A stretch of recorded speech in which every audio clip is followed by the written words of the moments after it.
అందరికీ ప్రభు పేరట వందనాలండి. ఈ మధ్య ఒక వీడియో వాట్సాప్ గ్రూపుల్లో, ముఖ్యంగా చర్చ్ సంబంధించినటువంటి పాస్టర్ ఫెలోషిప్ గ్రూపుల్లోని ఒక వీడియోని సర్క్యులేట్ చేస్తూ ఉన్నారు, వైరల్ చేస్తూ ఉన్నారు. అదేంటంటే, మతం మారినటువంటి క్రైస్తవులు, మతం మారినటువంటి దళితులు, క్రైస్తవ్యం స్వీకరించినటువంటి దళితులకి రిజర్వేషన్లు వర్తించవు అన్నది ఆ వీడియో యొక్క సారాంశం. అదొకసారి పరిచయం కోసం ప్లే చేస్తూ ఉన్నాను, చూడండి. వేరే మత విశ్వాసాలను అనుసరించేవారు రిజర్వేషన్ల కోసం తమను తాము హిందువులుగా పేర్కొనడంపై సుప్రీంకోర్టు తీవ్రంగా మండిపడింది. అది రిజర్వేషన్ల స్ఫూర్తికి విరుద్దమని, రాజ్యాంగాన్ని మోసం చేయడమేనంటూ ఘాటు వ్యాఖ్యలు చేసింది. వేరే మతంలోకి మారాలనుకునేవారు ఆ మతానికి చెందిన సిద్ధాంతాలను, సూత్రాలను, ఆధ్యాత్మిక ఆలోచనలను సంపూర్ణంగా విశ్వసించడం కీలకమని సుప్రీంకోర్టు స్పష్టం చేసింది. చూశారు కదా, అసలు ఈ కేసు ఎందుకు వేసిందంటే, ఒక ఆమె ఒక మెయిన్ లైన్ చర్చిలో క్రైస్తవురాలుగా ఉంటూ అక్కడ బాప్తిజం సర్టిఫికేట్ తీసుకొని ఆ చర్చ్ రికార్డ్స్లోని కూడా ఆవిడ పేరు నమోదు చేసుకొని రికార్డెడ్గా ఆవిడ క్రైస్తవురాలుగా ఉంది ఆవిడ. అయితే ఆవిడ దళితురాలు. తర్వాత ఆవిడ ఉద్యోగం సంపాదించింది. వచ్చిన తర్వాత ఆ ఊర్లో ఉన్నటువంటి దళితులే ఆవిడ మీద కేసు వేశారు, రికార్డులన్నీ ఆధారంగా చేసుకొని. ఈవిడ క్రిస్టియన్ అయ్యుండి మరి ఆ ఉద్యోగం సంపాదించండి కాబట్టి క్యాన్సిల్ చేయండి అని అంటే, ఆ తర్వాత ఆవిడ దానిని ఛాలెంజ్ చేసింది. ఛాలెంజ్ చేసినప్పుడు కోర్టు చేసినటువంటి వ్యాఖ్యలు అవన్నీ కూడా. అది ఇక్కడ మీడియా అత్యుత్సాహాన్ని ప్రదర్శించి చెబుతున్న మాట. అలాగే కొంతమంది సేవకులు సమస్యని అర్థం చేసుకోకుండా, ఏమాత్రం సానుభూతి లేకుండా వాళ్ళు మాట్లాడుతున్న మాట ఏంటంటే, రాజ్యాంగం చెప్పింది కదండి, దళితులు మతం మారితే, ముఖ్యంగా క్రైస్తవంలోనికి వెళితే వాళ్ళకు ఉన్నటువంటి రిజర్వేషన్లు పోతే బీసీసీకి వెళ్ళాలి అని రాసింది. కాబట్టి మరి మనం రిజర్వేషన్ల కోసం సర్టిఫికేట్స్లోని హిందూ అని రాసుకోవడం తప్పు అని అంటూ ఉన్నారు. ఇంకా చాలా వివరణలు వాళ్ళు ఇస్తూ ఉన్నారు. మనం క్రైస్తవుడిగా మనం సర్టిఫికేట్ కనుక తీసుకోకపోతే పరలోకం రాదు అన్నట్టుగా కూడా వాళ్ళు మాట్లాడుతూ ఉన్నారు. అయితే ఈ సమస్య యొక్క మూలాలు ఏంటనేది మనం ఆలోచిద్దాం. ప్రతి క్రైస్తవుడు కూడా అన్యాయాన్ని ఎదిరించాలి. ఈ దేశంలో చట్టం లేదా న్యాయము అందరికీ ఒకే విధంగా ఉండాలి అని అనుకోవాలి. అలాగే లేదు అనుకునేటప్పుడు దాన్ని ప్రశ్నించాలి, ఎదిరించాలి. ఒక విషయం ఇక్కడ చెప్తాను మీకు. ఈ మతం మారితే, హిందూ మతంలోనికి వెళ్తే ఏ కులం వారికైనా సరే ఆ కులం మారిపోతుంది అని అంటే ఏ సమస్య లేదండి.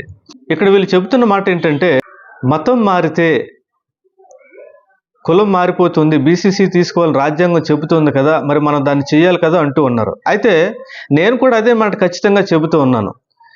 నా ప్రశ్న ఏంటనంటే, ఇది న్యాయమా అన్యాయమా అన్నది నా ప్రశ్న. ఇది న్యాయమేనా? ఎందుకంటే ఈ దేశంలో దళితేతరుల కులాల వారు ఎవరైనా సరే ఒకవేళ క్రైస్తవులకు వస్తే వాళ్ళ కులం మారలేనప్పుడు ఈ దళితులకి ఎందుకు మారుతుంది? ఎందుకు దీన్ని ప్రశ్నించటం లేదు? దళిత కులాల్లో ఉన్నవారు మాత్రమే క్రైస్తవ్యంలోనికి వస్తే వాళ్ళు మాత్రం కులాన్ని మార్చుకోవాలంటూ ఉంది. ఈ రాజ్యాంగంలో ఉన్నటువంటి, రాజ్యాంగం కాదు అసలు, రాజ్యాంగంలో ప్రెసిడెన్షియల్ ఆర్డర్ అని ఒకటి తీసుకుని వచ్చి బాబు రాజేంద్ర గారి ప్రసాద్ గారి ఆ సమయంలో దాన్ని ఇంప్లిమెంట్ చేశారు. దాన్ని డాక్టర్ బిఆర్ అంబేద్కర్ గారు రాసినటువంటి ఆ సమయంలోని ఇలాంటి పద్ధతి అయితే పెట్టలేదు ఆయన. మీకు విషయం తెలుసా? మొట్టమొదట దళితులకి రిజర్వేషన్లు ఉన్నాయి, అలాగే దళిత క్రైస్తవులకి కూడా రిజర్వేషన్లు ఉన్నాయి. ఈ దళిత క్రైస్తవులకి కూడా రిజర్వేషన్లు ఉండేటప్పుడు, తర్వాత మనకి స్వాతంత్రం వచ్చిన తర్వాత జనాభా లెక్కలు ఏర్పడిన తర్వాత అది సేకరిస్తూ ఉండేటప్పుడు, అప్పుడు దళితులు ఉన్న ప్రతి ఒక్కరు కూడా క్రైస్తవులుగా వాళ్ళు జనాభా లెక్కల్లోని వాళ్ళు నమోదు చేసుకుంటూ ఉండేటప్పుడు, హిందూ అగ్రనాయకులకి లేదా ఆర్ఎస్ఎస్ భావజాలం కలిగినటువంటి రాజకీయ నాయకులకి గుండెల్లో గుబులు బయలుదేరి ఈ దేశం అతి త్వరలోనే క్రైస్తవ దేశంగా మారిపోబోతుందా అన్న ఒక భయం, అలాగే హిందూ దేశం అనుకున్నటువంటి ఈ దేశం మైనారిటీలోనికి వెళ్ళిపోతుందన్న ఒక భయంతో ఈ కుట్రని అమలు చేశారు. ఇది క్రైస్తవులు అర్థం చేసుకోవాలి. అసలు క్రైస్తవ సంఘాలు, నాయకులు అందరూ కలిసి వేల సంవత్సరాలుగా దళితులకు జరుగుతున్నటువంటి అన్యాయాన్ని ప్రశ్నించాలి. మనకు తెలుసు, పంజాబ్లో ఉన్నటువంటి దళిత క్రైస్తవులు ఎస్సీ హోదాని సాధించుకున్నారు, అంటే రిజర్వేషన్లు సాధించుకున్నారు. అలాగే బౌద్ధులు ఉన్నటువంటి దళితులు కూడా వారు ఎస్సీ హోదాను సాధించుకున్నారు. వారిద్దరికి ఇచ్చినప్పుడు దళితులుగా ఉండి క్రైస్తవులుగా మారిన వారికి ఎందుకు ఆ ఎస్సీ హోదా ఇవ్వటం లేదు?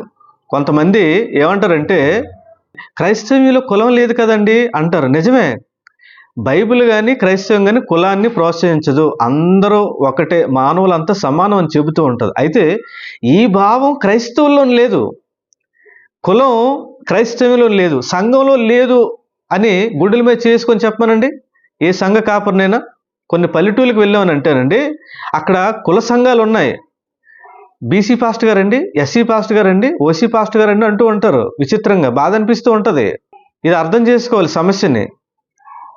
ఆ మధ్య కొంతమంది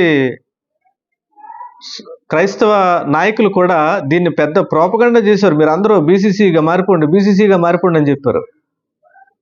ఏమండి, వాళ్ళకి సమస్య అర్థం కావటం లేదు.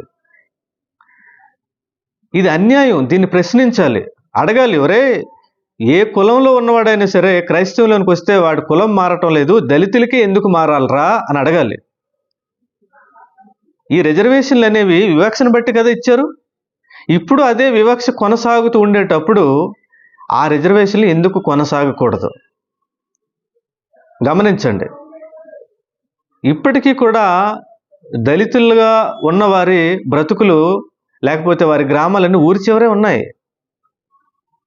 ఈరోజు చదువు అనేది ఒక కాస్ట్లీ అఫేర్ అయిపోయింది. రాజకీయాల్లోను కానీ వ్యాపార రంగంలోను కానీ దళితుల యొక్క ప్రాతినిధ్యం ఏంటి, వాళ్ళ స్థానం ఏంటి చెప్పండి. సంఘాలే కుల సంఘాలుగా, క్రైస్తవ సంఘాలే కుల సంఘాలు, కుల నాయకులు ఏర్పడుతూ ఉన్నారు. అలాంటి పరిస్థితుల్లోని మరలా సేవకులే ఇలాంటి వీడియోల్ని ఫార్వర్డ్ చేయడం ఎంతవరకు న్యాయం ఆలోచించండి.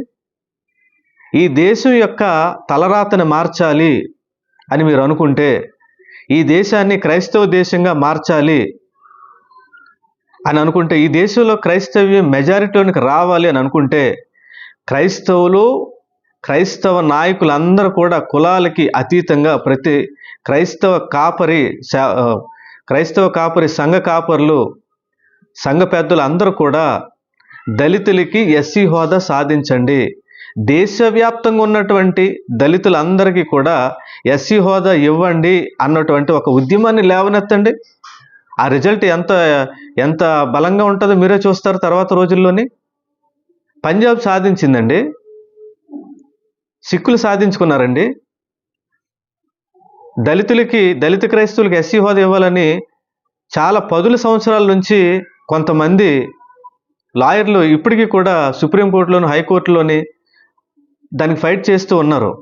ఇది అన్యాయం అన్నటువంటి విషయం చాలామంది రాజకీయ నాయకులకు అర్థమైంది. కానీ వాళ్ళ మీద ఉన్నటువంటి ఒత్తిడి, హిందూ ఓట్లు ఎక్కడ దూరం అయిపోతాయో అన్నటువంటి ఒక భయంతోని వాళ్ళు బహిరంగంగా వాళ్ళు సపోర్ట్ చేయలేకపోతూ ఉన్నారు.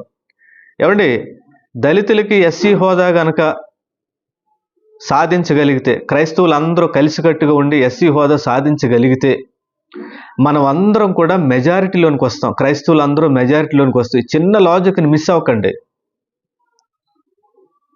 క్రైస్తవ్యం మెజారిటీలోనికి వస్తే మన కోసం కొన్ని ప్రత్యేకమైన చట్టాలు చేయవలసి ఉంటుంది, మన కోసం కొన్ని రాయితీలు ఇవ్వాల్సి ఉంటుంది. ఆటోమేటిక్గా మనం ఈ దేశానికి మేలు చేసిన వాళ్ళం అవుతాం. అనగాని వారిని, బలహీనుల్ని మనం బలపరిచిన వారం అవుతాం. ఇది కుల సమస్య కాదండి. ఇది కులానికి మతానికి అసలు సంబంధం లేదు. క్రైస్తవ్యంలో కులం లేదు అని అంటే, క్రైస్తవ్యంలో ఉన్నటువంటి సంఘ కాపర్లకి పేరు చివర కులపు తోకలు ఎందుకున్నాయి? మోజేస్ రెడ్డి, మోజేస్ చౌదరి, ఇలాగ ఉన్నాయి కదండి, చాలా రకాల పేర్లు ఉన్నాయి కదా. పాస్టర్ మోజేస్ నాయుడు గారు, ఇవన్నీ ఉన్నాయి కదండి. క్రైస్తవులో కులం లేదు ముమ్మాటికి. కానీ సంఘంలో లేదని మీరు చెప్పగలరా? సమాజంలో ఇంకా వివక్ష లేదని చెప్పగలరా? నిజానికి కులాన్ని మోయటం లేకపోతే ఆ వివక్షను అనుభవించడం ఏ దళితుడికి కూడా అది ఇష్టం లేదు. అది నేను కూడా మనస్ఫూర్తిగా కోరుకునేది ఏంటంటే, రిజర్వేషన్ల మీద ఆధారపడేటువంటి దానికోసం ఎదురు చూసేటువంటి పరిస్థితి నుంచి ఈ దేశంలో ఉన్న ప్రతి ఒక్కరు కూడా పైకి ఎదగాలి అన్నదే నా అభిలాష. కానీ అట్టడుగు స్థాయిలో ఉన్నటువంటి గ్రౌండ్ రియాలిటీని మనం అర్థం చేసుకొని ప్రభుత్వం వైపు నుంచి వాళ్ళకి సహాయం అందించడం కోసం మనం చేయవలసినటువంటి ప్రయత్నం మనం చేయాలి. రిజర్వేషన్లు ఒక్కటే దానికోసమే మనం మాట్లాడుతున్నాం.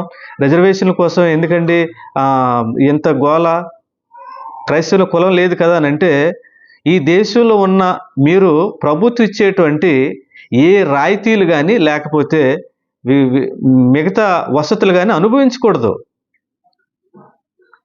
సీనియర్ సిటిజన్ రాయితీలు బ్యాంకుల్లోని, ప్రయాణాల్లోని, బస్సుల్లోని, ట్రైన్లోని అనుభవిస్తున్నారు కదా. దీనిని ఉపయోగించుకుంటున్న వారిలోని క్రైస్తవులు కూడా ఉన్నారు కదా. మరి నీకు ఎందుకు క్రైస్తవుడు అవి అది వదిలేయవచ్చు కదా నువ్వు. రేషన్ బియ్యం, అమ్మఒడి పథకం, ఇక ఆరోగ్యశ్రీ, గృహ పథకాలు ఇలాంటివన్నీ ఉన్నాయి కదా. అవన్నీ ప్రభుత్వ పథకాలే కదా. ఈ ప్రభుత్వ పథకాలన్నీ కూడా ప్రభుత్వం ఎవరికి ఇస్తుంది అని అంటే, పేదరికులు ఉన్నవారికి, లేకపోతే ఆర్థికంగా వెనకబడిన వారికి, సామాజికంగా వెనకబడిన వారికి కదా ఇస్తూ ఉన్నారు. మరి అవి తీసుకోవడం రైట్ అయితే, దళిత క్రైస్తవులకి ఎస్సీ రిజర్వేషను లేకపోతే రిజర్వేషన్ హక్కు అనేది ఎందుకు తప్పైంది మీరు చెప్పాలి. సంఘంలో కులం ఉంది కాబట్టి కులాన్ని మొట్టమొదట సంఘంలో నిర్మూలించిన తర్వాత క్రైస్తవ పెద్దలందరూ కూడా ఒక మాట చెప్పండి, దళితులందరూ కూడా బీసీసీలు తీసుకోండి అని చెప్పండి. అంతవరకు కూడా మీరు కులాన్ని సంఘంలో నిర్మూలించలేనంత వరకు, దాని గురించి మాట్లాడే దమ్ము కానీ ధైర్యం కానీ మీకు లేనంత వరకు, దీని వివరాలు తెలుసుకోకుండా, దళితుల బ్రతుకులు ఎలా ఉన్నాయో మీకు తెలుసుకోకుండా మీరు మాట్లాడకండి. మీరు ఇప్పటికీ వెళ్ళండి, దళితుల్లో ఎస్సీల్లోని కొన్ని కులాలు ఉన్నాయి, రెల్లి, ఇంకా దానికి సంబంధించినటువంటి ఉపకులాలు కొన్ని ఉన్నాయి. అవి మాలా మాదిగల కంటే చాలా భయంకరమైనటువంటి పరిస్థితుల్లో ఉన్నాయి. అవి ఇప్పటికీ కూడా వారి జీవితాలు ఎందుకు నాశనం చేయాలని చూస్తారు మీరు. నీ సంఘంలో కులం లేదా? నీ సంఘంలో ఉన్నటువంటి కుల నాయకులకి, కుల పెద్దలకి నువ్వు భయపడవా నువ్వు?